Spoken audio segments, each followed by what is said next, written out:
So, hello everyone. Today I'm joined by a great guest. Today, his name is Derek, also known as Hellenistic Age Podcast on Instagram and YouTube. And it's a real honor to have you here. So how are you doing today? I'm doing pretty well. Can't complain. Well, year's winding down, so things get pretty busy, but that's good for me because then that means I have more things to do. But thanks for having me. It's a great pleasure to be on here. Yeah, no, I'm really glad to have you on here. And I know, like, obviously, like the name of your of your channels, like, it implies that you're really into like Hellenistic culture. So, would you say that you're more into that, or would you say there's like any other like periods in like history that you're into as well?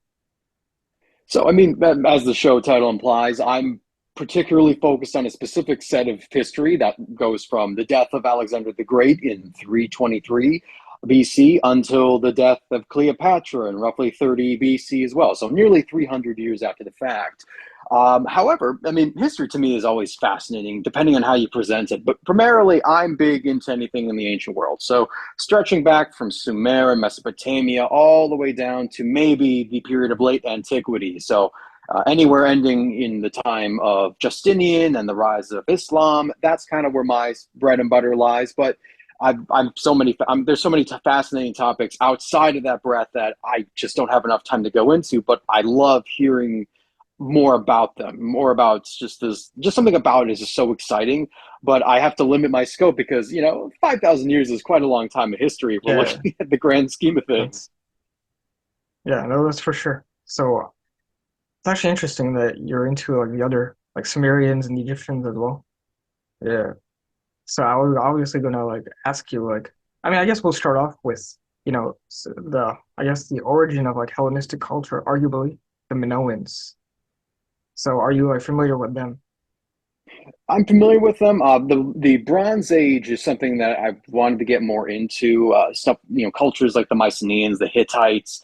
The Minoans are kind of a strange one. I'm not as terribly familiar with them as I ought to be. Generally speaking, lived primarily, their civilization flourished on the island of Crete before it came to an end roughly in the 13th century BC after a cataclysmic volcano had disrupted life on Crete, as far as I know. But just I wanted to visit some of the islands there when I go to Greece eventually, but it's something that I'm putting them in the back burner. But unfortunately, I can't say I know much about them. Have you ever been there or no? Like, or is that Uh, like, if that's a future plan in works. I'm oh, going to Greece for the first time in this upcoming March, so oh, be making a pitch up Athens and then maybe seeing Mycenaean structures at the Mycenae, the actual former capital city of the Mycenaeans, which is not that far from Athens. That would be my destination.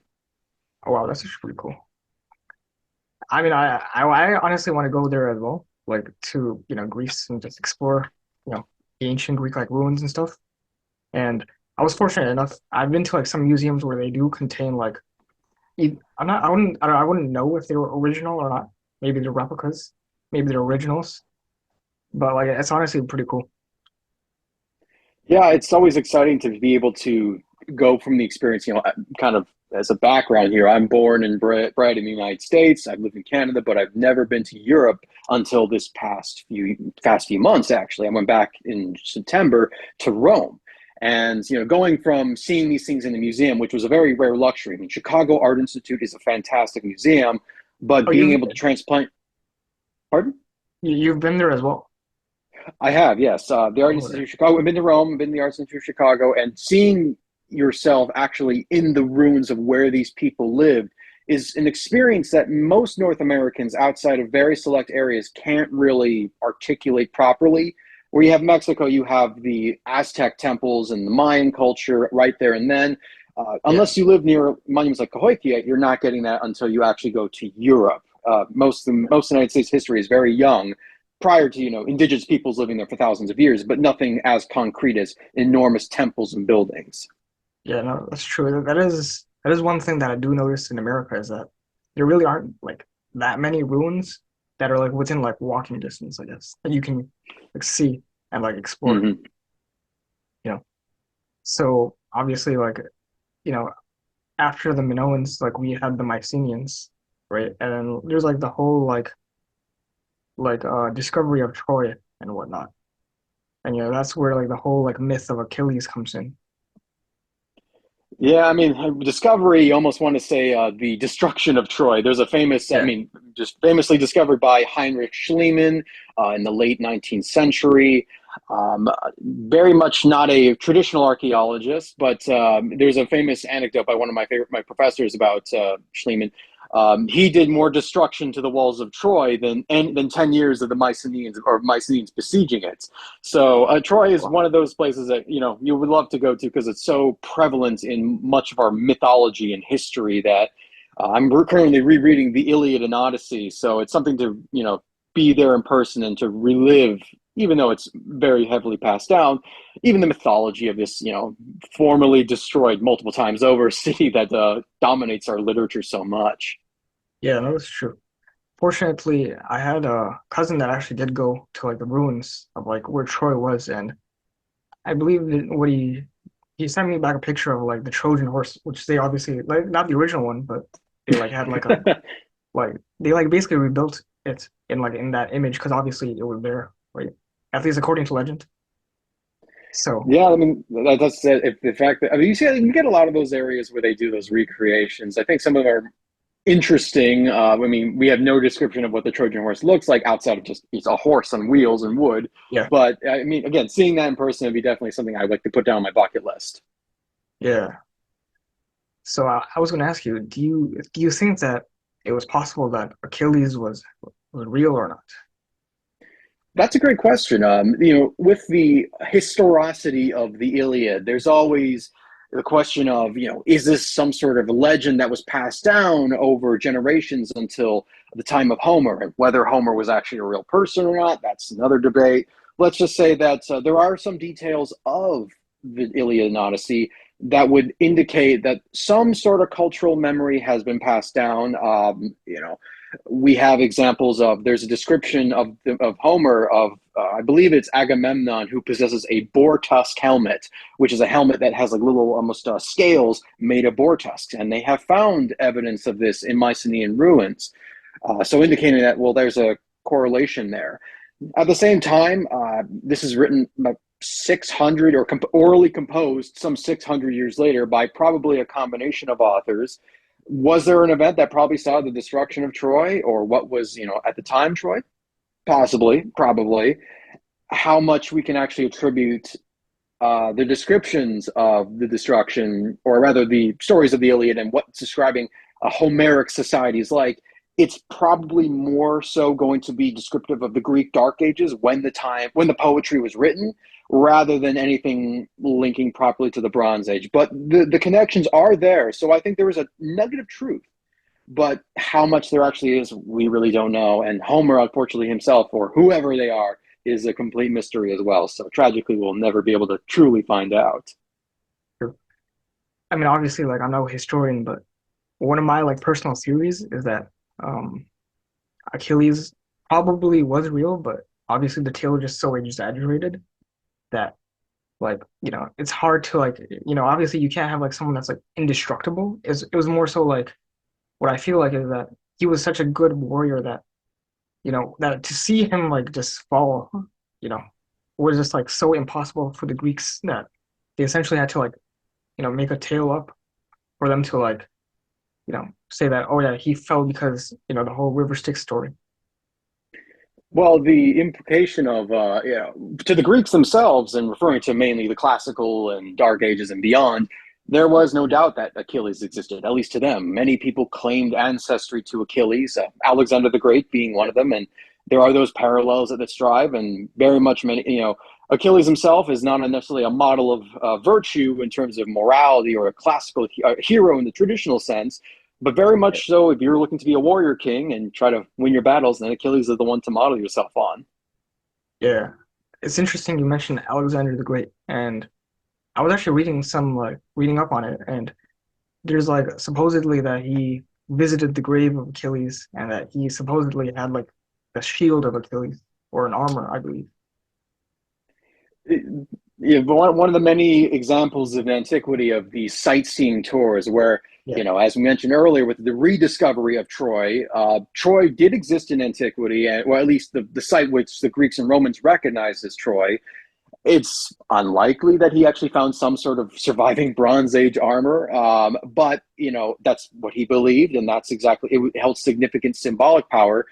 Or it makes a good story, and that's why the historians preserved it, because it's fitting that the heir to Achilles is finding Achilles' armor, much like how the Greeks in the story of this Trojan cycle fought over Achilles' armor after his death. That's a pretty Yeah, famous epic part of the cycle.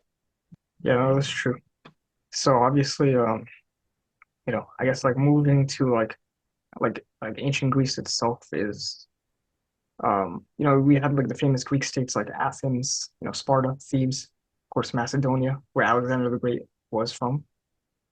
So, I do have to ask you because as a martial artist, right? Obviously, the Olympics, they are very big, right? I mean, that's where it basically originated, and that's where boxing, wrestling, and creation came from. So, do you have like any insight on that? Well, in many ways, and ancient societies in general were war and martial valor was something that's incredibly emphasized in them, and that's one of the interesting differences between, say, the ancient world and even into the medieval period, and between us is how everything was dictated by one's ability to fight, whether it be in large scale campaigns in the wars, or you have this sort of valor or competition. The Greeks themselves, martial valor was always important, and this competition and the spirit of arete, virtue. The Greeks were competitive; they had to strive to be the best, and in this case, martial valor or martial skill. So whether it be running or marathons or pancration, like you mentioned, wrestling, discus, all these aspects come together, and the Olympics is a good way to compete among city states without resorting to killing each other, which they still did. But now this you have a more sacred, peaceful ceremony, like much we do nowadays with the Olympic ceremonies. Yeah, that's very interesting. So, you know, and aside from just sports, obviously, like ancient Greece gave rise to like the philosophers, right? And like just men of thinking, and I guess you could say like other types of mathematicians and whatnot. So you had like Socrates, Plato, and Aristotle. So out of those, like which one like sticks out to you personally? Yeah, that's a great question. Socrates, unfortunately, is the most mysterious of all the characters simply because he never wrote anything down himself. Yeah, Everything we know of him comes from either Plato, Xenophon, or Aristophanes. So how much can we take as being, Socrates' descriptions are probably that of Plato's versus those of Xenophon. But of the two I've read the most, between Plato and Aristotle, Aristotle is interesting in the sense of how he forms a lot of the solid ideas of what are more relevant to us, like the scientific method of establishing theories, experimenting, and determining. When you read his works, they very much are lectures, and that's how they are structured and preserved. He didn't write these down intending to be a style, like to be read. They were preserved from his teachings and then kept through antiquity. Plato, on the other hand, is, I think, much more digestible and readable simply because he structured his philosophy in the form of stories and dialogues. The famous one being the Apology, where Socrates yeah, communicates to Athens about virtue, or the Republic, which is probably the most famous work, where he articulates what aspects make a virtuous society, how to run a city state, etc. Do I a necessarily utopian agree with either society. one? Exactly. And Yeah, with that, I can't say there's one that really gloms to me. I mean, a lot of people lean towards Stoicism, which is later in development after these main three. But I think I always found Plato to be the more readable of the two. So I know more about his philosophy than Aristotle's. have you ever read any of his books by any chance or no? I've read both Plato and Aristotle. I've read Plato, the Euthyphro, the Crito, the Phaedro, and the Republic. Most of the Republic, anyways, which are the kind of the main books they usually want to go into. There are many other dialogues, but there's also Aristotle, Nicomachean Ethics, some of the Poetics, and a bit about his scientific works. But Aristotle's works are much harder to get into because they are so dry, but they are interesting nevertheless. I've read multiple pieces of ancient Greek and Roman philosophy outside of that, but of those two, I've probably read more Plato. I do want you to remember Socrates because I will bring a point back. Like I do want you to remember this because, but obviously, like these, we know that Arist because you mentioned Plato, obviously, and if I'm not mistaken, Aristotle was before him, right? Aristotle succeeded Plato, so it Oh, he goes in was after him. traditional Okay. I wrote, Socrates, I wrote, Plato, and then yeah, Aristotle. I wrote. Just making sure. So obviously, we know that Aristotle obviously taught like Alexander the Great, and like through that, I guess in a way, some of his ideas did spread to most of the world in a way. In many cases, famously Alexander, when he was a young boy, was apparently tutored by Aristotle. His father, Philip II, invited Aristotle to become a patron of his court and teach his son. The literary sources emphasize that Aristotle and him had a pretty strong connection, and whether or not the teachings of Aristotle, like his Aristotelian virtues and whatnot, had influenced Alexander, or at least spawned this idea of curiosity towards the natural world, towards peoples he's never met before. Traditionally, Alexander and Aristotle, how much Alexander influenced others by this Aristotelian teaching is unknown. Aristotle himself, though, his knowledge was spread throughout the world and preserved particularly in the Roman Empire, later on in Western Europe and the Middle East, where that later on you have the rise of the Golden Age of Islam, where you have the Abbasids ruling. Aristotle was preserved quite a bit in those Yeah, traditions, and also in the Byzantine Empire, since it was Greek texts. But yeah. yes, there was quite a bit of inspiration, and most of the scientific ideas of Aristotle were translated later on into later Greek and Roman authors. Okay. It's interesting. So what I want to do is dive into the Indo-Greeks, which I think you're probably more of a fan of, right? Certainly more than philosophy. I think the Indo-Greeks are probably the most fascinating topic I've ever covered, and to kind of give a background on this, because there's quite a bit. So, kind of quick aside. In the conquest of Alexander the Great, his army reached the Punjab, the modern day Punjab, the land of the five rivers. And that is the farthest extent they ever had reached. Eventually, they left and returned back to Babylon, but there were Greek governors that were left behind who were eventually killed. And then the rise of Chandragupta Maurya, the founder of the Mauryan Empire, basically retook much of that control and extended it to Afghanistan, where there was kind of an understanding between Chandragupta and Alexander's successor in the east, Seleucus. From there, after the fall, the Greeks had established themselves in Afghanistan, in much of Central Asia, known as Bactria and Sogdiana in antiquity. A very wealthy land, very prosperous. We know almost not very little about it. It's only preserved in coin finds and whatnot. These Greeks eventually asserted independence from Seleucus's heirs and established what is called the Greco-Bactrian Kingdom.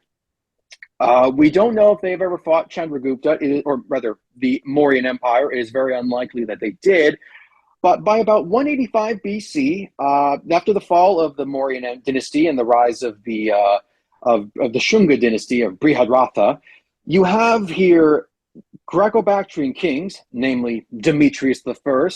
He and his ilk crossed the Hindu Kush mountain range, entered into southern Afghanistan, into modern Pakistan, where they invaded and established control. This control eventually was a breakaway kingdom of sorts from Bactria. Bactria had fallen to the arrival of nomads from the steppes. So think of your proto-Mongol kind of peoples had migrated into Afghanistan and taken over there. But the Greeks who lived in northwestern India and parts of Pakistan stayed there for the next 200 years or so. This kingdom lasted effectively from 185 BC until approximately 1080, so nearly 200 years. And it was the final king. We don't know who it exactly was, but we know the coin evidence suggests it. We have very little written evidence about it. But this was the kind of the history of these Indo-Greek rulers. And they're so incredibly fascinating simply because we have so little to go off of them in terms of written information, in terms of stories and ideas. We have bits and pieces from both Greek sources, mainly in the form of coins, but also from Indian sources. So you have texts for like Patanjali, which is a great grammarian of the 2nd century BC, who talks about the invasion of what they call the Yavanas or Yonas. So this is a term that derives from the Persian word Ioana, which or rather, let me phrase that back. Yona or Yavana is derived from the Persian word for Ionian, which is the Greeks who lived in Yeah, Ionia on the eastern part of or the western part of the empire. And you have these little bits and pieces here where you see Greeks adopting, or at least patronizing many local traditions, be they Buddhist or Hindu Vedic. You have the respect, you have the building of temples and whatnot, and it's such an incredibly fascinating topic that not many people know about, or it's very poorly understood. But you get these little nuggets that come through, and just makes you wish we had more information is being found each and every day. But we found a bunch of top actually information this year, but with everything going on, it's always hard to study in Central Asia and Pakistan just because of the political climates and natural disasters and whatnot. So hopefully we eventually will continue to find our research in there. what's funny? I'm actually impressed by all the dates you mentioned, like that you actually remember it. That's what I'm actually impressed. Writing aloud, you have to remember these dates. They're not set, and the funny thing is, those are dates that are not set in stone. Those are what Yeah, we generally agree on. Those are what we have an idea of, but yeah. yeah, the dates are very loose, unfortunately, just It's because like we a don't have rough many idea of records. when it happened, basically. Exactly, correct. Yeah. Okay. It's interesting. I don't know if you know this, but like obviously, like when Alexander the Great, like his horse Bucephalus, when it died, he had a city named after it, Bucephalia, right? One of the many cities allegedly founded by Alexander. Ancient sources claim it was upwards of 70, but I wouldn't put it that. But one of the traditions is that the death of his beloved horse Bucephalus after the battle of the Hydaspes against King Yeah. Porus or Parava, he did establish a city, as far as we know. What that city eventually became, or if it stayed long term, we don't know. But it is one of the I cities was, allegedly of Greek rule. yeah, I was gonna mention because there is a city actually in Pakistan, and it's called Falia, which supposedly it comes from Bucephalia. It would be interesting etymology, that's for sure. I am not familiar with this, but if I could have added it to my upcoming book, hopefully I can do that. But I mean, you Yeah, do get bits and pieces of it. I mean, for example, in the city of Kandahar, or the region of Kandahar in Afghanistan, there's this old part of the city where you have the like this mess like plateau with the remains of this former city. In antiquity, this was partially known as Alexandria. So you have this possible transliteration where the name Alexandros got transferred to the Bactrian or even Iranian Iskandar, and then eventually yeah, Kandahar. They don't know that for sure, but it's something that it fits nicely. But yeah, it's again, it's more we have to discover and research into this transmission of history. yeah. It's interesting. I mean, I do know since like fortunately I do speak like Hindi and Urdu, so like I do know that the name for Alexander is Sikandar in like Urdu and Hindi. Yeah. Mm. So I mean, I could kind of see like how it kind of relates. It's always a tricky thing. I mean, as much as we love etymology, and so did the ancients, how they describe things, it is oftentimes a tenuous connection. For Yeah, example, in India and Pakistan, there was a city at the time known as to the Greeks as Pukeolotus, which I'm probably butchering that pronunciation, but people oftentimes think it might be the same city as what the Indian sources call Pushkalavati. Is it similar? Who knows? But it's something to consider. yeah, And we're always searching for any little possible connection because there's so little to draw upon. But it is a possibility, and it's something again. More research is always in demand. yeah. Oh, that's interesting.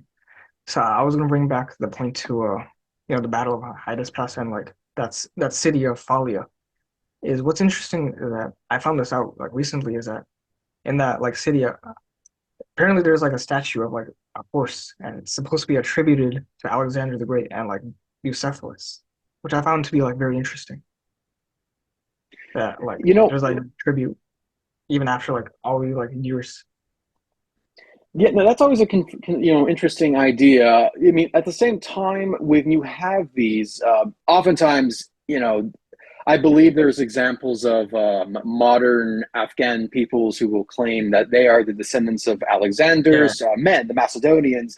And same thing, and there was a village in China a few years back that got some sort of recognition, claiming to be the heirs to the lost legion of the Roman consul Marcus Licinius Crassus. Um, how can you prove this? It's very difficult. But if they believe in it, it does attest to that cultural memory, or at least the longing to link oneself to that cultural memory, seeing how they value it, or at least maybe it's something they're trying to do to appeal to some sort of historical basis. It's very hard to yeah, say. I always cast skepticism over it, but that's what they oftentimes say. yeah. No, no, I feel you because obviously, like, I'm not implying that that's actually like real or whatever. But Hmm. it's just like interesting because you mentioned like the people that claim to be descendants, right? I don't know if you've heard of like the Kalash people, supposedly like they claim Hmm. to be like descendants of Alexander the Great because they do look a There, bit different, I guess. Yeah, the Kalash people do. I've read where they have certain physical appearances that would suggest maybe of European ancestry. Central Asia is very complicated when it comes Yeah. to populations and ethnic origins and identities. If this is what they've attributed themselves, it's not unlike how the modern Hungarians oftentimes, or traditionally Hungarians, have linked themselves to Attila the Hun.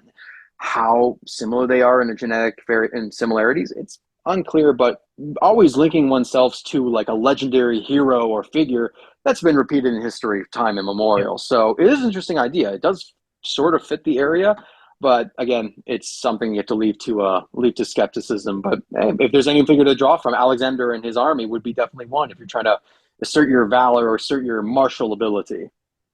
Yeah, no, that's true 100%. So obviously we do know the establishment of like the Indo-Greeks and I guess in a way like the reason why Buddhism like thrived and like essentially spread out to most of the world, like in East Asia and whatnot. So I'm sure you're probably aware of like how there's like a statue of Buddha and there's like a statue of Hercules as well, like kind of like embodying that they somehow belong in that same like world. That's probably one of the most interesting aspects I've done research for. Now, the Indo-Greeks, I mean, Buddhism had been established in much of northwestern India and parts of Central Asia for a few hundred years, or about 100, 200 years prior to their arrival. The Mauryan Emperor Ashoka the Great was famously either a major convert or a patron of Buddhism and helped it send missionaries out to northwards to Central Asia.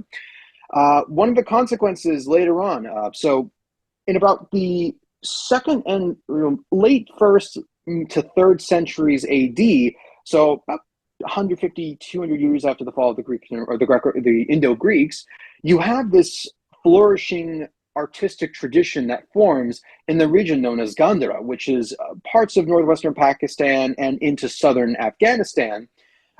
This was a prominent Buddhist sanctuary, like center, where it was a very prominent religion, and local craftsmen produced these beautiful works of stone carvings and reliefs that show almost entirely Buddhist stories. You have the birth of the Buddha, his ascension to nirvana, his generally topics such as that. But what you also see from this period is not only the appearance of Buddha, but also figures that very much are similar to those found in contemporary Roman and Greek art.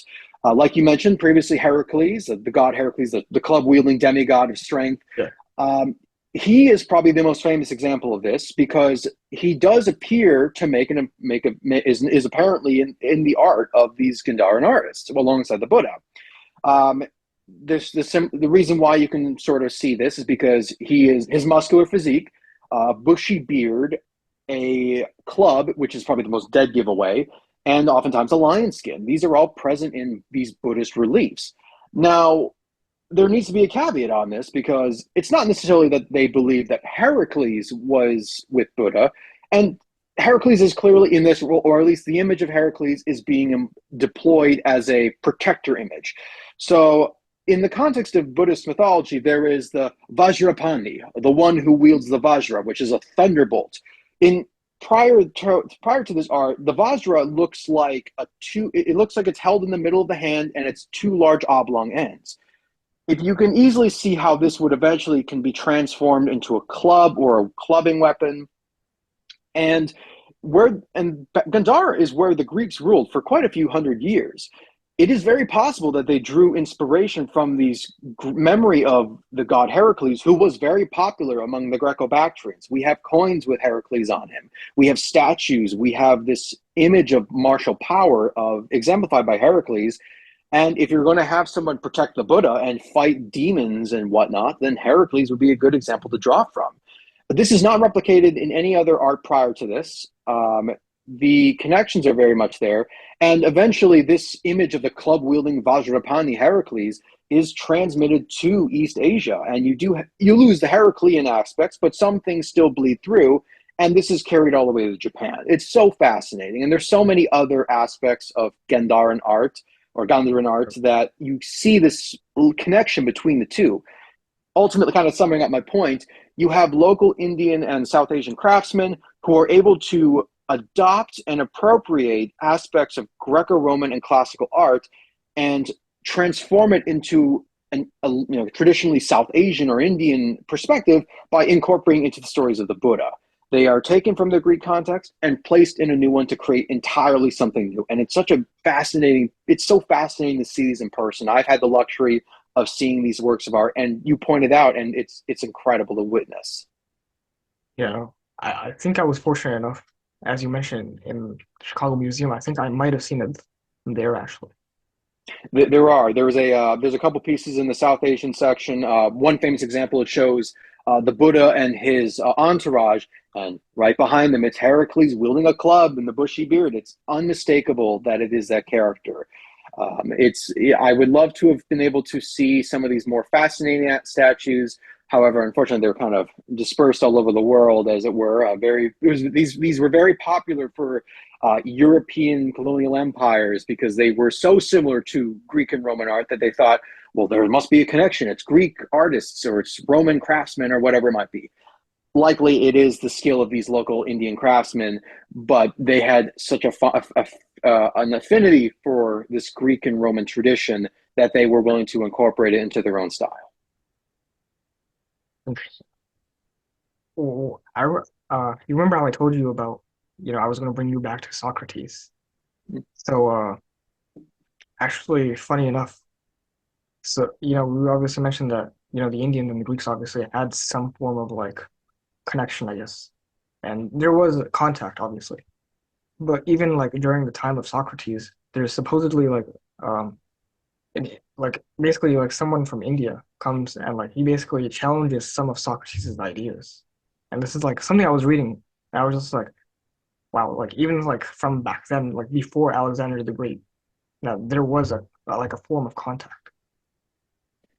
There is this theory. There is this theory. I don't have the exact term for it, but the idea that at approximately the same time period in Mediterranean, in India, and in China, there was this near simultaneous rise of philosophical ideals and thinkers.